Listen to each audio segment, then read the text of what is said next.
মন ভালো নেই ঝাড়গ্রামের খোয়াবগাঁ। পর্যটনের ভরা মরশুমে জঙ্গলমহলের আদিবাসী গ্রামটিতে এবার সেভাবে দেখা মিলছে না পর্যটকদের। তাই নানান রঙে নানান ছবিতে সাজিয়ে তোলা গ্রামের মাটির বাড়ির দেওয়ালগুলো একরকম লোকচক্ষুর আড়ালে। আসলে লোধা শবর আর জনজাতিদের গ্রামে যাওয়ার বহুল পরিচিত রাস্তাটি এখন পুলিশ লাইনের জন্য একরকম বন্ধ। ফলে ঝাড়গ্রাম স্টেশন থেকে নেমে ঘুরপথে খোয়াবগাঁ পৌঁছতে রীতিমতো হিমশিম খেতে হয় পর্যটক সহ অতুৎসাহীদের। বিষয়টি নিয়ে সরব ঝাড়গ্রাম শহরের সচেতন নাগরিকরা। তারা যাতায়াত করেছে সেবায়তন রোডা দিয়ে। এবার সেবায়তনের রোডা দিয়ে যাতায়াত করতে গেলে একটা দীর্ঘ পথ, প্রায় 5 কিলোমিটার পথ ঘুরে তারাকেও বাজার যেতে হয়। এবং ট্যুরিস্টরা যারা আসে তারা রাস্তা না চেনার জন্য খোয়াবগাঁ যেতে তারা পারেনি। ওই রাস্তাটা যদি পুলিশ লাইন সংলগ্ন এলাকার মধ্য দিয়ে হয় তাহলে খুবই ভালো হয়। 1, 2 হচ্ছে যে যদি অর্জুন ঢোরের সাইডে দিয়েও যদি রাস্তা করা হয় সেটাও কিন্তু ভালো হবে। ঝাড়গ্রাম ব্লকে রাধানগর পঞ্চায়েতের অধীনে আদিবাসীদের গ্রামটি শুরুতে লালবাজার নামেই পরিচিত ছিল। গ্রামে তখন থেকে সব মিলিয়ে 13টি জনজাতি পরিবারের বসবাস। জঙ্গলমহলের অখ্যাত সেই গ্রাম ঘুরে দাঁড়ায় বছর 6 আগে।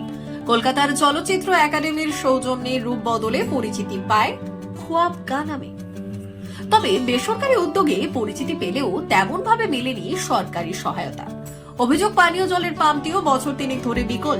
তাই একটি মাত্র কুয়োর জলে জনজাতিদের ভরসা। গত পঞ্চায়েতে ভোট বয়কট সত্ত্বেও টনক নড়েনি জেলা প্রশাসনের। দিন ধরে খারাপ হয়ে পড়ে আছে। আজ হয়ে গেল বছর 3। এটা পুরোটা খারাপ হয়েছে। হ্যাঁ, পুরো খারাপ হয়ে গেছে। মোটরটা খারাপ হয়ে গেছে আর কি। কারেন্টও দেয় না তো? না না, কারেন্ট ওই তোমার হুপ দিয়ে চলতেছিল, তো মোটর খারাপ হলো আর কি করবে। তারপরে এখান তাহলে খাবার জলের অবস্থা কি? খাবার জলে কুয়ার থাকে, এখন খাওয়া হচ্ছে কুয়ার জলে? হ্যাঁ, কুয়ার জলে। কতগুলো তো পরিবার থাকে এখানে? এখানে 13টা আর কি। সবাই কুয়ার জলে? কুয়ার জলেই খাওয়া হচ্ছে। ধরো যদি ওইখানটায় বন্ধ করে দেয় তাহলে একদম বন্ধ হয়ে যাবে রাস্তাটা। তো রাস্তার জন্য তো অনেক লোক আসতে পারে না। না, রাস্তার জন্য তো লোক খুঁজেও পায়নি গ্রামটাকে, তার জন্য ওই আধা রাস্তা ফেরত চলে যায়। না খুঁজে পেয়ে? হ্যাঁ, না খুঁজে পেয়ে। তোমাদেরও তো অসুবিধা হচ্ছে, তোমারও তো হাসপাতাল যাওয়া, বাজার করতে যাওয়া, এগুলো সবই তো সমস্যা। হ্যাঁ, সমস্যা তো হঠাৎ যদি এখানে বন্ধ করে দেয় ফার্মে তাহলে আমাদের সমস্যা হয়ে যাবে। তো এবারে ভোট বয়কট করেছিলে, তারপরে কোথায় কিছু হয়েছে ব্যবস্থা কি বলে গেছে? না না, কিছু বলে না। ভোট বয়কট পরে এসেছিল দেখতে? না না, কেউ আসবে না। বদলে যাওয়া খোয়াবগাঁতে পরিবেশ সম্পর্কে সচেতন করানো হয় নিয়মিত।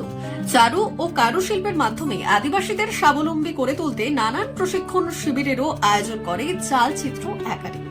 তবে গ্রামটিতে যাওয়া আসার উপযুক্ত রাস্তার অভাব ভাবিয়ে তুলছে ভুক্তভোগী বাসিন্দা সহ অতুৎসাহী পর্যটকদের।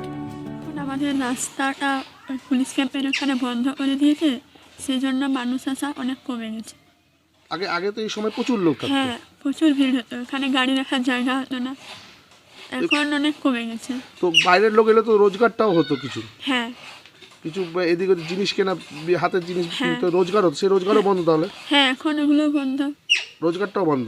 এই গ্রামের এই দেয়ালের উপরে যে কারুকার্য কাজকর্ম করেই এই সৌন্দর্যটাকে তুলে ধরেছে, কিন্তু সেখানে এদের যে রাস্তাঘাট, আমরা তো টাউনে থেকেও এই জায়গাটা বুঝতেও পারি না যে আছে বলে। ঢোকার রাস্তা আপনি খুঁজে পান? না না না, ওই খুঁজে খুঁজে মানুষজনকে, রাস্তাঘাটের মানুষজনকে জিজ্ঞেস করে করে এসেছি।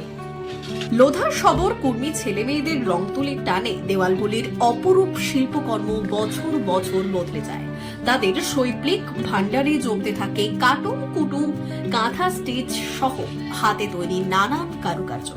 তবে পর্যটকদের অভাবে মার খাচ্ছে সেসবের বিক্রি বাটা। জেলা সফরে এসে মুখ্যমন্ত্রী যখন নতুন নতুন পর্যটন কেন্দ্র গড়ার নির্দেশ দেন, তখন কোনো এক অজানা কারণে বছর বছর কিন্তু উপেক্ষিত থাকছে ঝাড়গ্রামের খোয়াবগাঁ। ব্যুরো রিপোর্ট, আজকের ঝাড়গ্রাম।